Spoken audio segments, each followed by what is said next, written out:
Well, I mean, I teach a lot differently than the teachers that are currently teaching right now. You know, I teach the foundation of the different styles within popping. You have popping, old school, original style popping, continuous hits, yeah? You have scarecrow, you have puppet, you have toy man, you have boogaloo, you have waving, you have snaking, you have animation, you know? You have all these different styles. And it's important that you learn each style separately and the correct foundation and the feeling behind the style so that you can understand this style by itself first and then you mix it with the other styles so that you can create your own style or feel, you know? Each dancer has a strength, like a specialty, but they have to find it first. And if you're only doing popping or you're only doing boogaloo or you're only doing robot, you're not gonna find it. You have to like at least learn the basic foundation of all of these styles. And you can see how waving connects to boogaloo because of the rolls. You can see how robot connects to popping when you're isolating and moving like, you know, robot influenced popping. Locking influenced popping. So the more styles that you know, the better dancer that you are. And right now there's a big problem in the dance where now a newer generation is coming in and they're watching videos from like YouTube and movies and things like this, and they're only doing moves. Move, move, move. You know, some tut move, some leg move, or some chest isolation move, or they're only seeing moves, or finger tut move, you know? Finger tutting is a style too, you know? These are all styles. So I'm trying to get people to understand that think about styles and not moves. And you can get the feeling and the groove behind each style is different. And you have to treat these dances like they're party dances.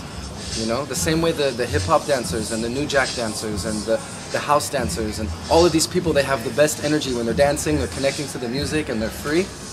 The poppers need to be the same way. When you're doing scarecrow, you have to have that feel of the scarecrow, you know, in the chest, in the shoulders, in the head, and the angles and the lines and that feel. And then, you know, waving, about being very fluid, you know. It's not about the wave move. It's about becoming water.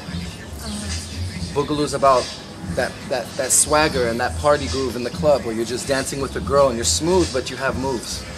You have something that's more than just a two-step.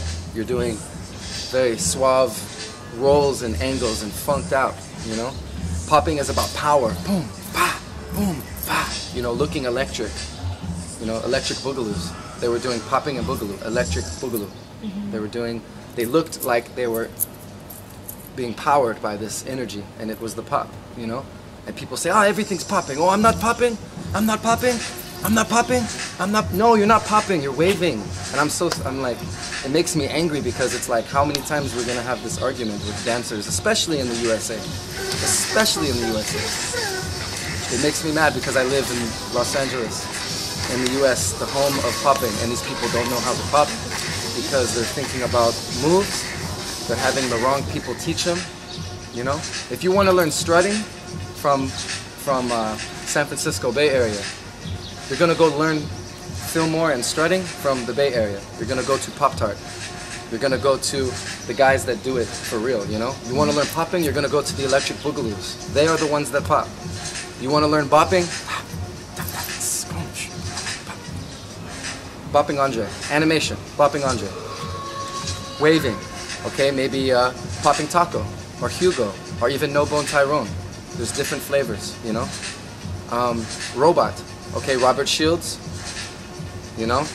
Skeeter Rabbit. You know, he left lots of information to study robot. Bopping Andre. Even Mad Chad, like New School. Specialize in these styles. Tutting. You know, there's plenty of people. Wiggles. Junior Boogaloo. Tetris. There's people that teach these styles. You have to understand these styles, the basics, you know? And if you treat it like a party dance, and it's not so serious, then you know that puppet has a feel behind it. Like you're on strings and the gravity is pulling you down. Or scarecrow, you're up, you know?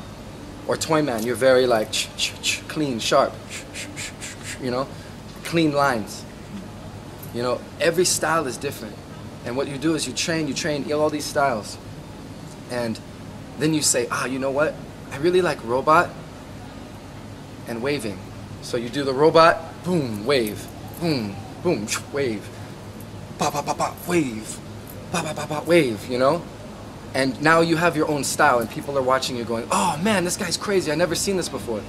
They just don't understand what they're seeing. It's robot and waving mixed, you know? It's like you have a passion for something you see, and, you know?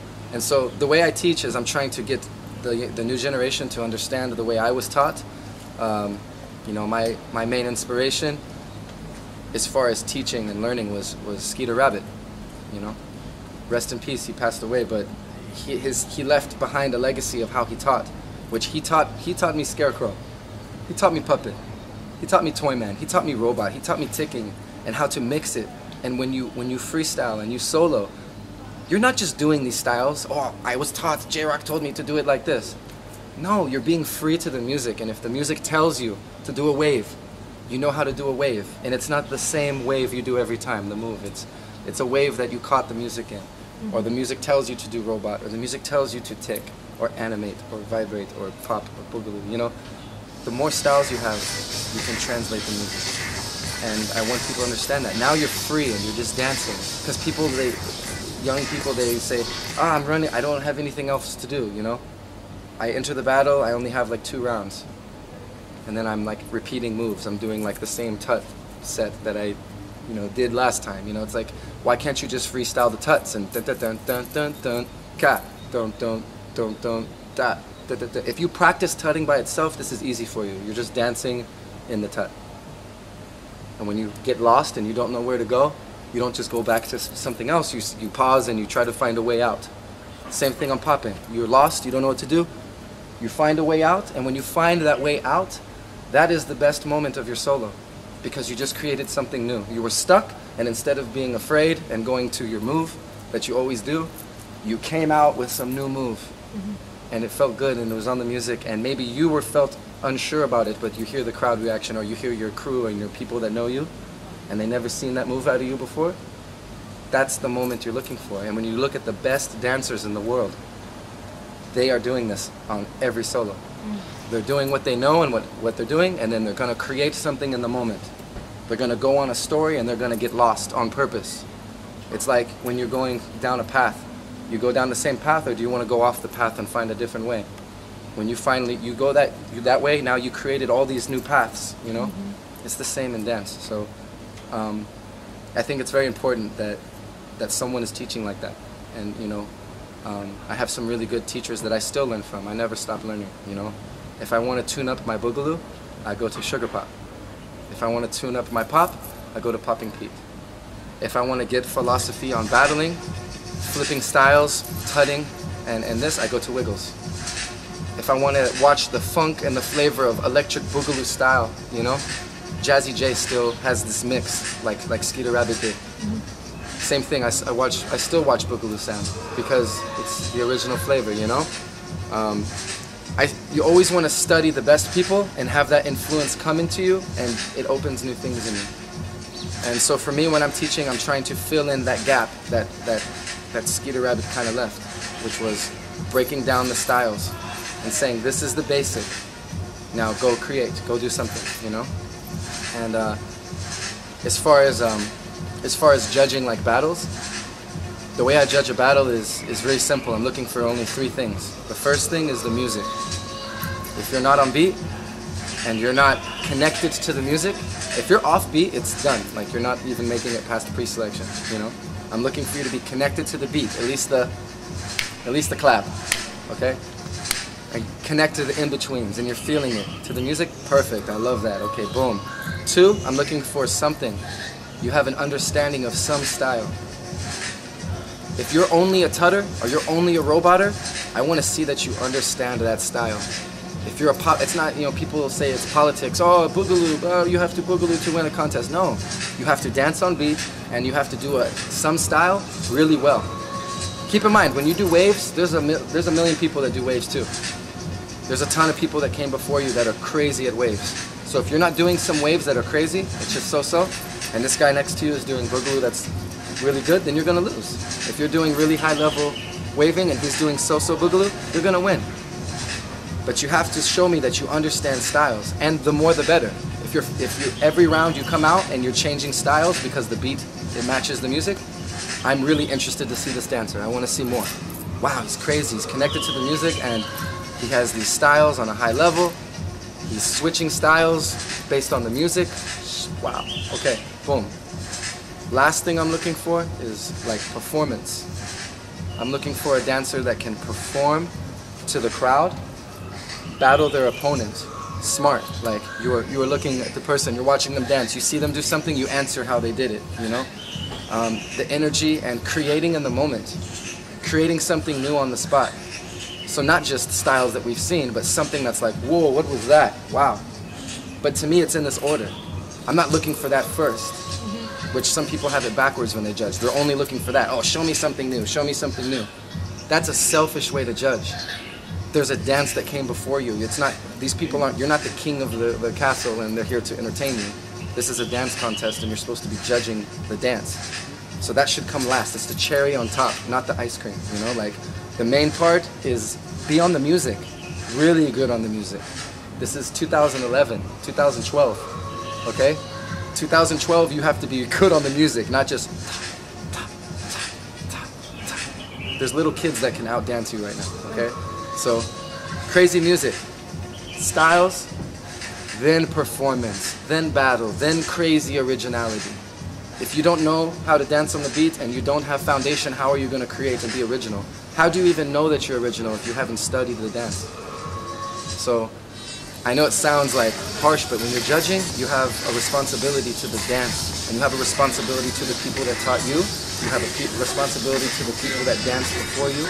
You have a responsibility to the young dancers that you're giving information to. And if you're just sitting there and you're looking for something new, you're not teaching them anything. You're teaching them to just, oh, just do whatever you want. Just do whatever. It doesn't matter. Well, this isn't an experimental dance style. This is popping, and the styles within popping. So I try to be, and actually I don't try, I'm fair when I judge. I love all styles. I show it in my dance. I do all styles. And so when I judge, I look for all styles. And yeah, I just want to see people enjoying themselves dancing to the music. And then I always just pick the best dancer. The best dancer is going to win that day, as long as they show they understand. And you don't even have to be the best performer. It is actually the cherry on top. You can still win the contest without any performance or originality. If you beat everyone else and no one else had that, well, they're not going to beat you.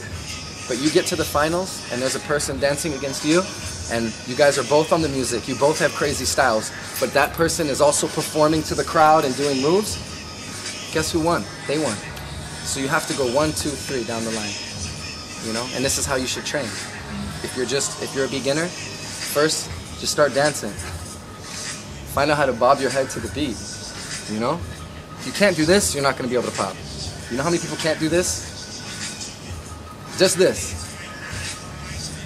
People will laugh and say, what? No, I know. I teach twice a week, every week, for the last 6 years. I see people in class every day. I teach them choreography, they're okay. But if I tell them just bob your head on the beat, boom, back, or back, just groove, people can't do it. It's because they're impatient. They want to hurry up and get to step 2 or step 3. Yeah.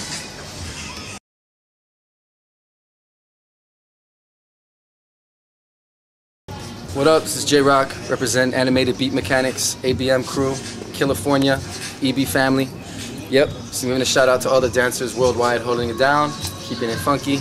Yes, yes.